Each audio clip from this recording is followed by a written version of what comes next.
Hi, Ethan Baird from the Northeast Regional Folk Alliance, and I'm here to introduce the Spring Spotlight Music Video Award winners and talk to you about this program. Implemented at the beginning of the year, this is our opportunity to try to point out the people going above and beyond in the format of music videos, because frankly, videos are becoming a more important way that we convey ourselves to the outside world. It's become not only part of our marketing, but it's actually become part of our content delivery and our content itself. We want to thank the over 50 artists that submitted and were reviewed, and we certainly want to thank our 3 judges who watched all 50 of those videos and picked these 3 wonderful winners. Those judges are Abby Altman from Club Passim, Christian Domick from B&H Photo, and Ellis Paul, Master Songwriter. We want to thank B&H Photo for helping to sponsor this. Because of them, all of the winners are going to walk away with a gift certificate as well as this recognition. So thank you to B&H Photo, the North American largest camera and video retailer. They're pretty special, and we just really, again, want to thank you guys. Without any further ado, I would like to introduce our judges and the winners of this season's Spotlight Showcase.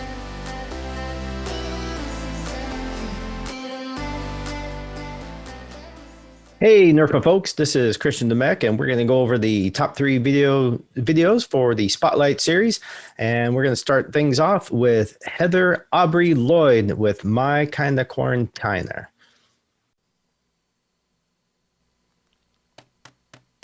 Boom, boom, boom, boom. Yeah, right off the bat, I love the title card and the vignettes around the side. You immediately get a sense of the style of the video. The song is great, clearly, and the video rises to the quality of the song, which sometimes isn't the case. Yeah, and then her hair, makeup, costuming, it's all in the same bucket. Yeah, and super creative to have different looks in each of her quadrants. I like the air bass she's playing. Boom, boom, boom. But I feel like this is kind of a fantastic example of what you can do DIY at home with just a great idea and some time and a blank wall. Good even lighting. Great bold colors. As you can tell, I'm having a hard time sitting still listening to this as well.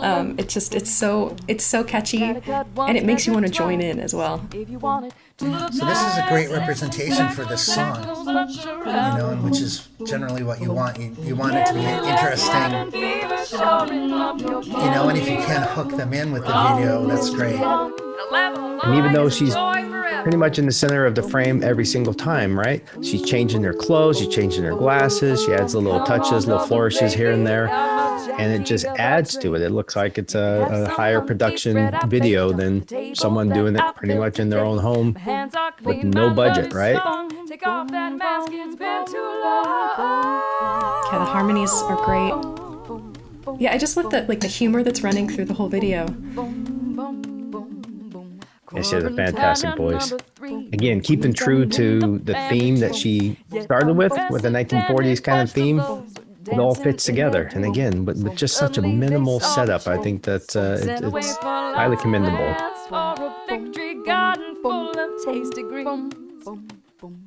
You gotta water it every day. I think this is excellent.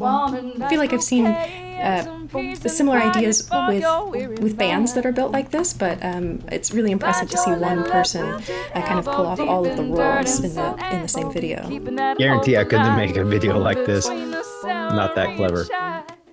I like the little comedic mini sketches she has in between some of the chorus lines there. And there's humor, which is great. And the little black and white bits that are dropped in with the audio changing there as well. It's really fun. Not everyone can pull off a feel-good song about the pandemic, right? Yeah, I think it's just clever and well thought out. Yeah, that's excellent. You know, even with a callback to her putting on the makeup and closing out the whole scene with that, she did a really good job all the way through. I'm very impressed. Yeah, overall, I love it. I think it's one of those that feels shorter than it is. It's 3 minutes, but it feels super tight because it is so entertaining that you don't notice how much time has been passing while you watch it. So, love that one. I love the 1940s look. She has great style. What I found out afterwards, after watching this video, was that Heather pretty much did everything by herself with very minimal setup. And that really drew me to this. And I'm glad she's in our top 3 this month.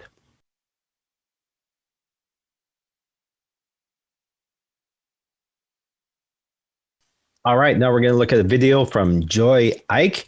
And this is Wearing Love. Wow, really strong use of theatrical lighting and setup. I think one of the great things, this was obviously thoughtfully done, but she's a real presence. I love all the contrast that's going on. Like the silhouette shot, actually. Really strong lighting, and then mix that with her interpretive dance, which I didn't expect to see, frankly, in this video. She must have some kind of modern dance experience because this dance in the spotlight is just incredible. And bold colors. Yeah, their lighting director is excellent. It's a really powerful combo. And I love the occasional image effects when she's dancing, where it's sort of like a ghost following her movements. I like that they make these cuts and bring in really bold splashes of color, sometimes with her in silhouette. But it's not overdone. It's just dropped in sparsely. It makes a big impact. And again, it's kind of a minimal setup, except for the lighting and her choreography. Another song I have a problem not moving to. It's so evocative that it makes you want to dance along as well. I think she comes across as honest and sincere in the dancing, which is not easy to do. For example, if I tried to dance to my songs, it would be a distraction, not inherently good for anybody. There's not a lot extras in the stage setup. It's really all about her, and the light is really doing a good job of accenting the emotions that she's working off of in her dance. I love that throughout the video you start to see Joy come out of the shadows more, and you get more color, and then towards the end you get that turn into happiness when she's just joyous when she's singing, as opposed to the lonely feeling that you have in the beginning. And now they brought in another element with that sphere, that ball. A great way to show off more shadows and your lighting detail, to be honest, adding some 3D texture in there. It feels like a stripped down pop song, which is ideal for me. I love it because the instrumentation is sparse enough that Joy really shines through as the main focus. Yeah, really good use of lighting. I may have said that before. Yeah, and as the song picks up a little tempo, they're switching it out. Different wardrobe, different lighting effects. Now they're moving the lights a little bit more, really adding the elements. Yeah, and then here's the happy part where she's wearing gold and is like happy dancing now, as opposed to the more emotional stuff at the beginning.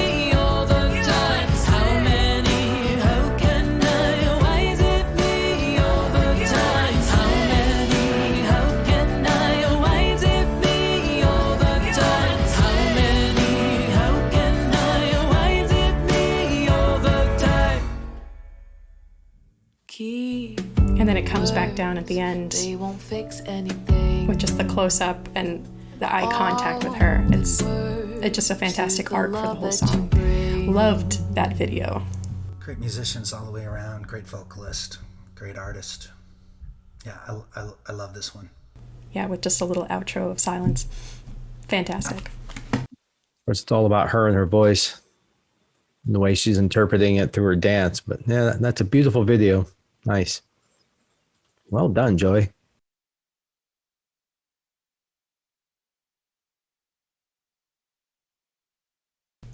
this is Sawyer Fredericks with Born.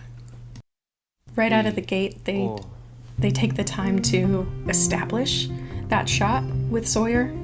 Well, I like that they stop to focus on the artist and really center him. Now, this is definitely done with a crew. Quite a bit higher production value comes with that. Tricky lighting situation because they're at pretty much dusk, it looks like. I love the guitar part that he's playing, and I like his voice a lot.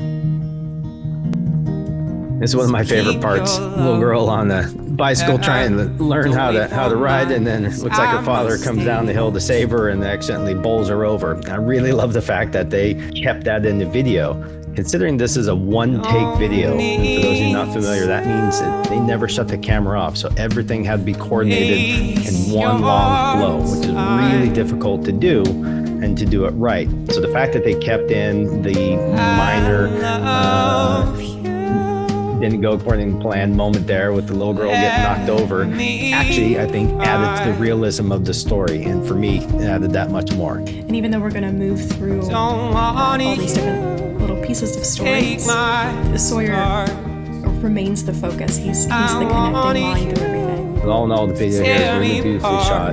The camera work is amazing. Of course, the staging, the blocking that they must have done, all the run-throughs, it shows a lot of thought. When the camera moved behind Sawyer, they kind of used him as a wipe to move into the next story beat. The mix on the song itself is gorgeous. And again, it's not easy to coordinate a bunch of separate stories in one long movement. And seeing that this entire video is one continuous shot is super impressive. I'm not broken, I only notice once I've broken.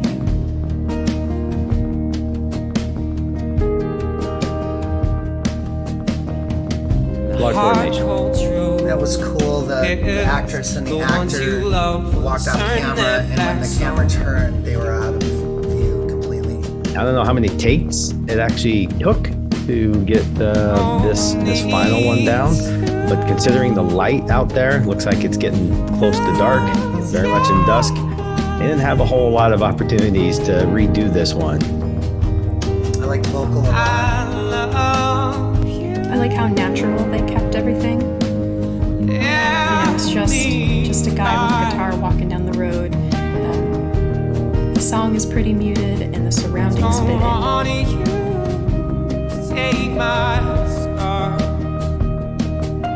I wanted you to tear me apart. So long you kept me warm. I need you to let me be.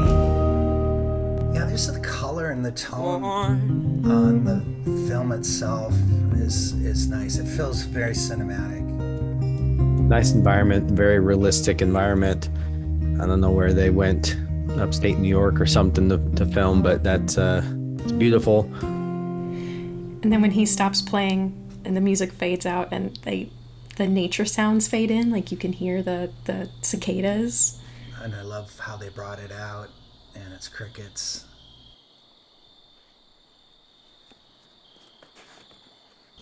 Sawyer's going someplace. Say goodbye to your mom, buddy. Yeah, the whole thing, the song, the use of the actors involved, the single take stuff, the timing. And he steps into the story itself. Really well done. I love how they threaded all of the pieces together to make one narrative.